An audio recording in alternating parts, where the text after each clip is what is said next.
एक बड़ी खबर आपको दे दें, इराक में अमेरिकी विमान हादसे का शिकार हुआ है। इसमें 4 लोगों की मौत हो गई है। अमेरिकी विमान रिफ्यूलिंग करवा रहा था, जिस दौरान इराक में यह क्रैश हो गया है और विमान में सवार 6 क्रू सदस्यों में से 4 की मौत की खबर है। तो आपको बता दें, यह बड़ी खबर आ रही है। इराक में यह अमेरिकी विमान जो है वो हादसे का शिकार हुआ है। 4 लोगों की मौत हो गई है। 6 क्रू मेंबर सवार थे, जिसमें से 4 सदस्यों की मौत हो गई है। रिफ्यूलिंग के दौरान ये क्रैश हुआ है। 4 क्रू मेंबर्स की मौत हो गई। 6 सवार थे। तस्वीरें हम आपको दिखाने की कोशिश कर रहे हैं। और इराक में यह हादसा हुआ है।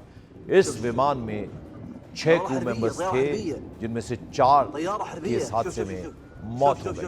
ये बड़ी खबर आ रही है। इराक में अमेरिकी विमान हादसे का शिकार हुआ, 4 क्रू मेंबर्स की मौत हो गई। 6 क्रू मेंबर्स इस विमान में सवार थे जिस वक्त यह हादसा हुआ, जिनमें से 4 की मौत हो गई।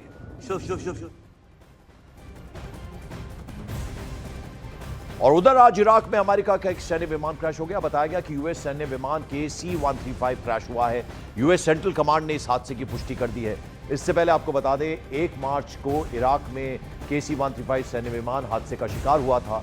13 मार्च को बात करें तो कुवैत में 3 F-15 फाइटर जेट कुवैत में फ्रेंडली फायर में मार गिराए गए थे। तो यानी 4 अमेरिकी विमान पूरी तरह से तबाह हुए हैं। कब कब हुए हैं वो हम आपको बता रहे हैं। 1 मार्च को और उसके बाद 13 मार्च को कुवैत में 3 F-15 फाइटर जेट कुवैत में एक फ्रेंडली फायर में गिराए गए हैं। तो ये आपको बता दें कि किस तरह से ये विमान जो है हादसे के शिकार हुए हैं।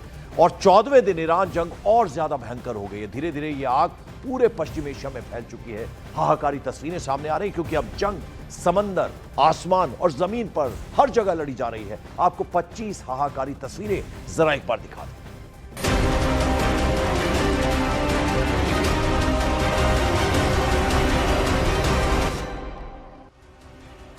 आज इराक में अमेरिका का एक सैन्य विमान क्रैश हो गया। बताया गया कि यूएस सैन्य विमान KC-135 क्रैश हुआ है। यूएस सेंट्रल कमांड ने हादसे की पुष्टि कर दी है।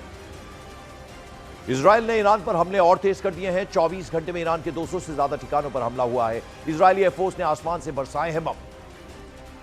लेबनान ने इजराइल के हमले में बड़े हमले का दावा किया। इजराइल की सेना ने ताबड़तोड़ मिसाइलें दागी। ईरान के रेड क्रिसेंट स्टेशन पर बड़ा अटैक। यूएस और इजराइल ने मिलकर बोला हमले में कई ईरानी लोगों के घायल होने की खबर। इजराइल ने लेबनान में अल जरारिया ब्रिज उड़ाया। आईडीएफ ने लिटानी नदी पर बना पुल किया तबाह। पुल के पास रॉकेट लॉन्चर तैनात किए गए थे। इराक में फ्रांस कुर्दिस्तान के जॉइंट बेस पर हमला। ईरान के हमले में फ्रांस कुर्दिस्तान के बेस तबाह। कई सैनिकों के मारे जाने का भी दावा किया गया। मिडिल ईस्ट में बढ़ती टेंशन के बीच बिहार के भागलपुर डिस्ट्रिक्ट के एक इंजीनियर की तेल टैंकर जहाज पर हुए हमले में मौत हो गई। इराक के बसरा पोर्ट से सिंगापुर जा रहा था जहाज। इजराइल के तेल अवीव में भारी तबाही। ईरान के हमलों में चारों तरफ तबाही का मंजर। इजराइल पर लगातार ताबड़तोड़ हमले कर रहा है ईरान। यूएई में अमेरिकी बेस पर ड्रोन स्ट्राइक। ड्रोन हमले में यूएस बेस पर लगी आग। अमेरिका को बड़े नुकसान का दावा। युद्ध के बीच दुबई के इंडस्ट्रियल इलाके में आग। आग लगने के बाद इलाके में अफरा तफरी का माहौल। दमकल की कई टीमें आग बुझाने में जुटी। लेबनान के बेरूत में इजराइल ने बरसाए बम। हिजबुल्लाह के ठिकानों पर आईडीएफ की एयर स्ट्राइक। हिजबुल्लाह के ठिकानों को नेस्तनाबूद करने का दावा। आसमान और जमीन से हिजबुल्लाह पर अटैक। लेबनान में अब तक 600 से ज्यादा लोगों की मौत। युद्ध के बीच 7 लाख से ज्यादा लोगों ने लेबनान छोड़ा। दुबई में ईरान का बड़ा ड्रोन अटैक। कई इमारतों को ईरानी ड्रोन ने बनाया निशाना। दुबई ने ईरानी ड्रोन को मार गिराने का दावा किया। ईरान से जारी जंग के बीच ट्रंप का बड़ा दावा। कहा ईरान में आतंकी शासन को तबाह किया। ईरान की सैन्य ताकत को मिट्टी में मिला दिया। युद्ध के बीच मुस्तफा खामनेई का वीडियो जारी। ईरानी मीडिया ने AI वीडियो जारी किया। वीडियो जारी कर लिखा खामनेई इज बैक। ईरान के सर्वोच्च लीडर रहे आयतुल्लाह अली खामनेई की पत्नी के जीवित होने की खबर। ईरानी मीडिया ने खामनेई की पत्नी के जीवित होने का दावा किया। ईरान से युद्ध के बीच अमेरिकी खुफिया रिपोर्ट का दावा। हफ्तों तक चले हमलों के बावजूद ईरान का नेतृत्व गिरने के खतरे में नहीं। खामनेई की मौत के बाद IRGC और अंतरिम नेतृत्व ने ईरानी जनता पर अपना कंट्रोल बरकरार रखा। ईरान को शाही ड्रोन से हमलों के लिए ड्रोन टैक्टिक्स सिखा रहा है रूस। यूक्रेन युद्ध के अनुभव से ईरान को एडवांस टारगेटिंग के तरीके सिखा रहा है रूस। जंग के चलते तेल के दाम बढ़ने से रूस को हो रहा है बम्पर मुनाफा। रूस ने 2 हफ्तों में तेल से करीब $7 अरब की कमाई की।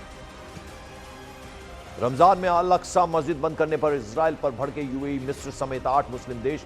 मस्जिद बंद करने को बताया अंतर्राष्ट्रीय कानून का उल्लंघन। इजराइल का तेहरान में परमाणु प्लांट पर बड़ा हमला, आईडीएफ का दावा। तेहरान के तालेगन प्लांट पर चल रहा था परमाणु बम बनाने का काम। ईरान ने पर्शियन गल्फ में अमेरिकी तेल टैंकर पर किया हमला। ईरानी नौसेना ने अमेरिकी जहाज सेफसिया को बनाया निशाना। ईरान के एनएसए अली लारिजानी का ट्रंप के बयान पर पलटवार। लारिजानी बोले युद्ध शुरू करना आसान है लेकिन इसे ट्वीट से खत्म नहीं किया जा सकता। ट्रंप को लारिजानी बोले गलतियों की कीमत चुकानी होगी। इजराइल ने ईरान के वरिष्ठ कमांडर अली मुस्लिम तबाजा को मारने का किया दावा। ईरानी इमाम हुसैन डिवीजन का कमांडर था अली तबाजा। ईरान ने कुवैत के एयरपोर्ट पर ड्रोन से किया हमला। हमले में एयरपोर्ट के कुछ हिस्से को नुकसान पहुंचा।